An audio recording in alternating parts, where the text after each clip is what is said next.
네, 안녕하세요. 최준영입니다. 오늘은 지난번에 우크라이나 이야기를 해드렸으니까 이번에는 러시아 이야기를 좀 해봐야 될 것 같습니다. 사실 러시아는 이제 뭐 병력으로 밀어붙여가지고 이제 우크라이나를 계속 압박을 하고 있다라고 했는데, 지난 시간에 이제 드론을 통해서 우크라이나가 땅 내주고 사람 뺏기 뭐 이런 전략을 채택하면서 매우 손실이 커지고 있다라고 이야기를 했습니다. 러시아 입장에서 봤을 때는 사람도 사람이지만 돈이 더 큰 문제입니다. 무슨 말이냐? 이제 러시아 같은 경우에는 예전에 말씀드린 것처럼 전시 경제로 체제를 전환했죠. 그래가지고 이제 뭐 대포부터 시작을 해가지고 각종 탄약, 장비 뭐 이런 거 만드는데 사람들을 3교대로 돌리고, 그 다음에 예산 집어넣고, 그러니까 뭐 경제 성장률 팍 오르고 임금 수준 오르고 되게 좋았죠. 그런데 문제는 이 전시 경제라는 것이 결국은 이제 한계를 이제 드러내게 됩니다. 무슨 말이냐? 그렇게 만들어낸 결과물들이 또 다른 부가가치를 만들기 위해서 막 이제 사용되면은 그게 일반적인 경제 좋죠. 그러니까 우리가 고속도로를 깔거나 아니면 지하철을 놓거나 댐을 쌓거나 그러면 거기서 만들어지는 무엇인가가 더 경제 발전을 위해서 쓰이는 이제 이러한 체제잖아요. 그런데 결국 만들어낸 많은 그러한 이제 군수용품들은 전쟁터에 가서 파괴되고 끝이에요. 어떻게 보면 일회용이라는 거죠. 그러니까 이제 돈을 부어 넣는데 그것이 그에 합당한 부가가치를 계속 연관해서 만들어내지 못하고 일회용으로 딱 끝나다 보니까 전시 경제는 결국 어느 시점을 지나가면 급격한 재정 적자를 초발하게 됩니다. 그러니까 들이는 품은 계속 커지는데 실제로 그거에 합당하는 수익을 낼 수가 없다 보니까 당연히 적자가 나올 수밖에 없는데, 러시아 같은 경우는 작년 즉 2026년 한 3, 4분기, 4, 4분기부터 이런 상황이 좀 심각해지고 있었어요. 그래서 이제 이 러시아 같은 경우는 올해 2026년 예산을 편성하면서 처음서부터 적자 예산을 짰습니다.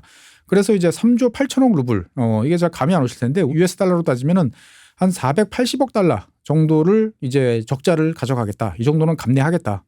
라고 예산을 짰어요. 근데 문제는 뭐냐? 1월달, 2월달 러시아 이런저런 통계를 확인해 보니까 재정 적자가 두 달 만에 3조 4천억 루블입니다. 그러니까 1년치의 대부분을 두 달 만에 다 써버린 거예요. 우리가 용돈 받아가지고 이거 1년 써라고 했는데 두 달 만에 다 써버린 셈인 거죠. 그리고 이제 공식적으로 3월 달까지는 안 나왔는데 대충 나와 있는 이야기들을 종합을 해보니까 3월 달도 이것이 엄청나게 늘어나면서 600억 달러를 넘어섰다라는 이야기가 나와요. 그러니까 한 달 평균 한 200억 달러씩 그냥 계속 적자를 내고 있으니까 뭐 480억 달러라는 이 목표치는 석 달이면 이미 이제 초과 달성을 해버리는 이제 그러한 상황이라는 거죠. 그러면 이제 왜 이렇게 적자가 심해지느냐에 대해서는 여러 가지 이유가 있습니다만 제일 큰 이유는 이제 에너지 판매 수입이 이제 감소하기 때문입니다. 그러니까 이제 1월달, 2월달 같은 경우 한 100억 달러, 한 106억 달러 정도를 이제 판매하고 그다음에 그것을 세금으로 징수를 해가지고 집어넣는데, 문제는 이게 이제 전년 대비 작년 2025년 1월달하고 비교해 보면은 한 거의 반토막 난 이제 그런 상황이라는 거죠. 그러니까 당초 목표를 낮게 잡았음에도 불구하고 이게 이제 한 거의 40억 달러 가까운 이제 빵꾸가 나는 이제 그러한 상황을 기록을 하게 됩니다. 이게 이제 이런 이유가 발생하는 이유는 러시아산 원유에 대해서 그동안에 이제 유럽연합 그리고 이제 미국 등등 G7 국가들이 지속적으로 제재를 가해 왔죠. 어떻게 보면 디스카운트를 해야만 팔려 나갈 수 있는 그러한 것들이었고요. 그래서 배럴당 60달러라는 선이 정해져 있으니까 무조건 그 밑으로 팔아야 돼요. 그래서 이제 이 러시아 같은 경우는 재정을 이제 계획을 세울 때 러시아산 원유 우랄유를 배럴당 59달러에 판매한다라는 걸 전제로 해가지고 계획을 세웠는데, 1월달 같은 경우에는 국제시장에서 우랄유 판매 가격이 41달러, 2월 달에는 44달러. 그러니까 당연히 적자 폭이 이만큼 날 수밖에 없는 상황인 거죠. 그러다 보니까 이제 여러 가지 상황이 이제 매우 좋지 않고, 실제로 이제 우랄유 같은 경우에 보면은 지금 화면에 보시면 아시겠습니다만 제일 위에 있는 브렌트라든지 다른 원유에 비해서 매우 낮은 가격을 받고 있어요. 그러니까 어떻게 보면은 디스카운트를 심하게 받는 그러한 이제 기름이다라고 이제 볼 수가 있겠습니다. 그래서 이제 이 러시아 같은 경우에는 경제 성장률 자체는 2.9% 작년에 이제 기록을 해서 나쁘지 않아요. 그런데 이제 지출이 너무 늘어나고 있다라는 게 문제입니다. 그러니까 지금 이제 한쪽에서는 계속적으로 사람들 병력 밀어넣어야 되니까 여기에 대해서 인건비 지불해야 되죠. 그다음에 탄약, 무기 생산해야 되니까 그거 지불해야 되죠. 그다음에 계속 많은 사람들이 끌려가서 노동력이 부족해지니까 임금이 올라요. 그러면 임금에 대해서 또 국가가 또 보조를 해주든지 직접 지불을 하든지 해야 되니까 지출 규모는 계속 늘어납니다. 그다음에 전쟁터에서 죽거나 다친 사람들에 대해서 연금 또 줘야 되는 이 문제까지 계속 발생을 지금 하고 있는 거죠. 그래서 이 문제를 해결하기 위해서 러시아 같은 경우는 그동안에 재정 적자를 이제 메꾸기 위해서 러시아가 그동안 보유를 하고 있던 이제 국부 펀드, 내셔널 웨스 펀드를 동원을 해왔습니다.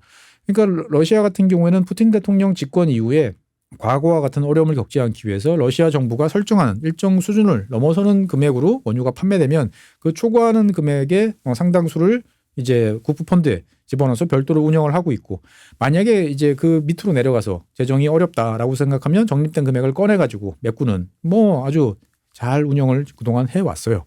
그런데 이제 문제는 이게 이제 화면에 보시는 것처럼 한때 1,350억 달러까지 사이즈가 올라갔는데 지금 급속도로 줄어들어서 작년 같은 경우에 보면은 이미 350억 달러 수준까지 이제 줄어들었습니다.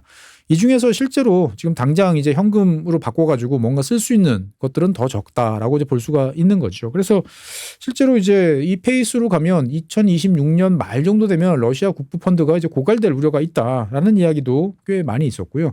실제로 1월달, 2월달 두 달 사이에 40억 달러 정도가 이제 인출이 된 이제 그러한 정황도 이제 파악이 됐습니다.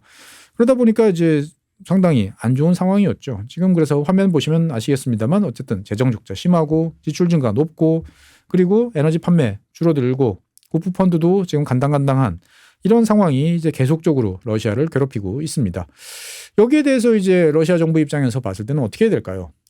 그동안에는 석유 팔아서 외부에서 뭔가 갖고 와서 했는데 쌓아놓은 돈도 떨어져 가고 있고 에너지 판매 소득도 줄어들면 믿을 거는 국민의 세금밖에 없는 거죠. 그래서 세금을 원래 올리지 않겠다라고 푸틴 대통령이 약속을 했습니다만 더 이상 이제 안 되는 상황이 속출을 하고 있습니다. 그래서 제일 걷기 쉬운 이제 간접세부터 올리는 거죠. 그래서 부가가치세가 원래 당초 20%였는데 이것을 2%포인트 올려서 22%로 지금 이제 인상을 한 상태입니다. 그리고 이제 중소기업 같은 경우에 보면은 이제 일단 매출이 좀 작으면 부가가치세에 대해서도 납세와 관련된 거 여러 가지 좀 어드밴티지를 줬는데 이것을 기준을 확 낮춘 거예요. 그러니까 이제 그 예전 같으면은 지금 내가 이 정도 벌어가지고는 부가가치세 신경 안 써도 돼라고 하는 거지만 지금은 다 내세요라는 쪽으로 바뀐 거고요. 그다음에 이제 법인세 같은 경우에도 20%였는데 25%로 이제 5%포인트 이제 인상을 했습니다. 무엇보다도 이제 개인들을 사실 안 건드리려고 되게 노력을 많이 했습니다. 특히 중산층의 주머니를 안 건드리겠다라는 게 이제 푸틴 대통령의 그동안의 노력이었는데 이게 이제 쉽지 않은 거죠. 그래서 러시아 같은 경우에는 우리나라의 고소득자 입장에서 봤을 때는 매우 좋은 곳입니다. 무슨 말이냐? 누진세가 없었어요. 그래서 그냥 무조건 이제 소득 상관없이 13%가 일괄입니다. 그러니까 13%면 비싸라고 생각하실지 모르겠습니다만 사실 대한민국 같은 경우에는 이제 고소득자 올라가면은 거의 뭐 50%, 45점 몇 퍼센트 이렇게 나오잖아요. 최고 세율 구간 되면. 그런 게 없이 그냥 무조건 13%였으니까 고소득자한테 매우 유리한 이제 그러한 이제 소득 구조를 가졌는데 이거를 누진세율로 지금 전환을 했습니다.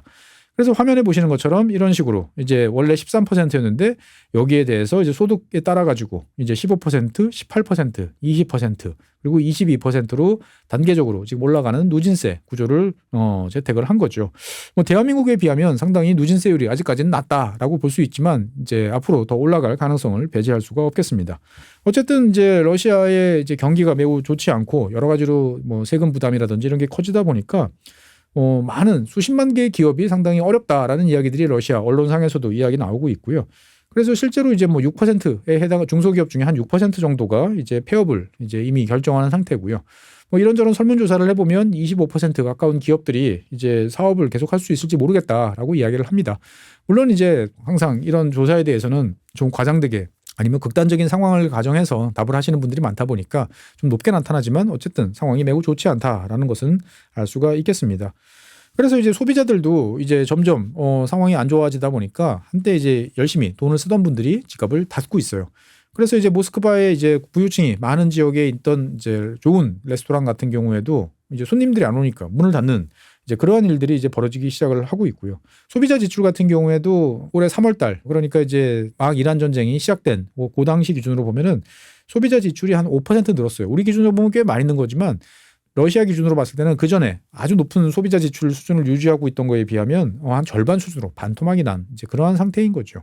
원래대로라면 이런 상황이 생기면 어떻게 돼요? 금리를 좀 낮추고 여러 가지로 이제 이 경기 부양을 위해서 노력을 해야 되는데 러시아 입장에서 봤을 때는 지금 금리를 낮추면 인플레이션이 또 매우 심해질 수밖에 없습니다. 그래서 이 기준금리를 지금 높게 좀 유지를 하고 있고요. 대출금리도 지금 높은 수준으로 좀 잡아놓고 있기 때문에 여러 가지로 지금 매우 안 좋은 상황이 몇 달 동안 이어졌다라고 볼 수가 있겠습니다. 그래서 이제 그동안에 전쟁과 관련돼서 뭐 특별하게 이제 생각이 없던 그냥 하루하루를 영위하던 평범한 러시아의 중소기업 뭐 사장님들이라든지 아니면 상인들 이런 입장에서 봤을 때 보면 지금 피부로 되게 상황이 좋지 않다라는 것을 많이 느끼고 있습니다. 무엇보다도 이제 중소기업 지원 프로그램들 우리나라에도 많잖아요. 러시아도 이제 이런 것들이 꽤 많이 있는데 공식적으로 이제 자금이 조달이 안 돼서 자금이 고갈돼서 더 이상 운영할 수 없습니다라는 식의 공지가 이제 자꾸 나오고 있는 거죠. 그러니까 야 이게 정말 문제가 생기는구나라고 이야기가 되다 보니까 기업들 같은 경우는 이제 더 이상 이제 고용을 안 하겠다라는 쪽으로 가고 있고요. 그래서 이제 러시아의 이제 근로소득자 패턴을 보고 있으면 최근 들어서 시간제 또는 이제 그냥 쉬었음 비중이 좀 높아지는 그런 모습들을 이제 보이고 있습니다. 그러니까 고용 환경 악화, 소비출 감소. 그러니까 이제 내수 경기가 이제 폭망이 되는 거 아니냐라는 이야기들이 계속 나올 수밖에 없는 거죠. 그래서 이제 푸틴 대통령 같은 경우에도 지난 얼마 전에 러시아 경제가 이제 기대에 미치지 못하고 있다라고 이야기를 하고 있고 실제로 이제 1월달, 2월달 같은 경우에는 GDP가 지금 마이너스 성장 기록한 거 아니냐라는 이야기들이 지금 나오고 있는 그런 상황입니다. 그래서 이제 잘 아시는 것처럼 푸틴 대통령 입장에서 봤을 때는 이 문제를 이제 잘 해결해야 되는 이제 그러한 상황이고 여기에 대해서 이제 어쨌든 솔루션을 내놔라라고 지금 압박을 지금 하고 있는데 뾰족한 방법이 없는 게 이제 러시아의 답답한 이제 그런 상황이죠. 그런데 참 러시아라는 나라는 이럴 때 참 운이 좋다라는 생각이 들죠. 하늘에서 동아줄이 내려왔죠. 이란 전쟁 때문에 이제 국제 유가가 이제 폭등을 하면서 러시아 정부가 생각했던 것보다 훨씬 더 많은 돈이 들어오고 있습니다. 그래서 3월달 같은 경우에 보면은 화석연료 수출 수익이 하루에 뭐 7억 유로를 넘어서는 우리 돈으로 따지면 1조 원이 넘는 이제 그러한 돈을 이제 벌어들이기 시작을 했습니다. 물론 이제 이 전체가 다 러시아 정부 수입으로 들어오는 건 아니에요. 그러니까 이제 뭐 원가도 빼야 되고요. 줘야 되고. 그래서 러시아 정부는 전체 대금 중에서 일부를 이제 석유 판매세라는 걸로 이제 다시 국고에 이제 환입을 하는 구조지만 어떻든 간에 수익이 늘면 당연히 들어오는 구조가 높아질 수밖에 없는 거죠. 무엇보다도 러시아 입장에서 봤을 때는 제일 좋은 게 그동안에 이제 러시아는 자기들이 이제 생산한 원유를 바다에 이제 띄워놓고 있었어요. 그러니까 뭐 그림자 함대로 띄워놓고 있다가 어디에 가면은 이제 팔아야지라고 생각을 하고 이제 여기저기 해상에다가 한 1억 3천만 배럴 정도의 어마어마한 양을 이제 띄워놓고 있었어요. 그런데 미국이 이제 국제 유가가 급등을 하다 보니까 러시아산 원유에 대해서 제재를 한시적으로 이제 해제를 했죠. 그래서 3월, 4월, 아마 이번 달 정도 5월 초부 되면 이제 끝나는 것으로 알고 있는데 그러니까 갑자기 1억 3천만 배럴, 1억 배럴이 이제 전 세계에서 하루 생산하는 분량이니까 엄청 많은 분량이죠. 1억 3천만 배럴이 갑자기 국제 시세와 동등하게 원래는 한 60달러, 아니면 40달러, 50달러 이렇게 팔아야 되는데 갑자기 100달러 돈으로 지금 팔 수 있는 더블로 이제 팔 수 있는 상황이 이제 되게 된 거죠. 그거를 뭐 생산해서 가져가는 것도 아니고 이미 바다 위에 띄워놨기 때문에 그냥 가져가면 시세대로 받을 수 있는 거죠. 그래서 이제 4월 달 같은 경우에 보면은 유가 상승으로 인해 가지고 하루에 뭐 이 1억 5천만 달러 추가 수익이 뭐 확보됐다라는 이야기까지 지금 나오고 있습니다. 그래서 이제 연말까지 이 페이스가 이어지면 뭐 이제 한 380억 달러 정도 수익을 낼 수 있다라고 이야기를 하고 있습니다. 그러면은 앞서서 지금 600억 달러 적자를 어느 정도 뭐 이 상태에서 계속 이제 커버를 한다 그러면은 그냥 단순 계산으로 보면은 한 300억 달러 정도 수준으로 이제 적자를 막을 수 있고 그렇게 되면은 목표 금액 480억 달러 안쪽으로 들어올 수 있는 거죠. 그러니까 러시아 입장에서 봤을 때는 재정 운용에 이제 상당한 이제 숨통을 트이게 됐다라고 볼 수가 있겠습니다. 그래서 지금 화면에 보시면 노란색이 지금 이제 판매와 관련돼 있는 판매 수익인데 지금 원유 같은 경우가 지금 튀는 게 보입니다. 그리고 이제 LNG 같은 경우에도 조금 올라가고는 있습니다만 아직까지는 원유만큼 그렇게 극적으로 이제 튀지는 않죠. 그러니까 어쨌든 원유 수익과 관련돼서 지금 14일 이동 평균을 그려보면 상당히 지금 급등세를 보이고 있다라고 볼 수가 있고요. 러시아 같은 경우는 이제 땅에 묻혀 있는 게 많죠. 가스도 있고요. 그 다음에 비료. 그리고 또 뭐 알루미늄, 기타 등등 에너지를 많이 필요로 하는 그러한 자원들이 많이 있습니다. 그렇기 때문에 전 세계적으로 지금 비료 가격, 알루미늄 가격 폭등을 했으니까 러시아 입장에서 봤을 때는 원유만큼은 아니지만 어쨌든 이런 데서 벌어들이는 수익도 지금 증가하고 있다라고 볼 수가 있겠습니다. 그래서 지금 IMF 같은 경우에는 당초 올해 러시아의 경제 성장을 0.8% 그러니까 그전에 2.5%, 4.5% 이렇게 성장하던 거에 비하면 상당히 안 좋아지는 것으로 전망을 했는데 이걸 수정을 해가지고 지금 1.1%까지로 지금 변경을 해놓은 그런 상황이다라고 볼 수가 있겠습니다. 이 러시아 원유를 이제 누가 사가느냐라고 보면은 지금 화면에 보시면 석탄, 뭐 원유 이렇게 쭉 나눠놨는데 일단 석탄 같은 경우에는 중국이 뭐 제일 많이 사갑니다.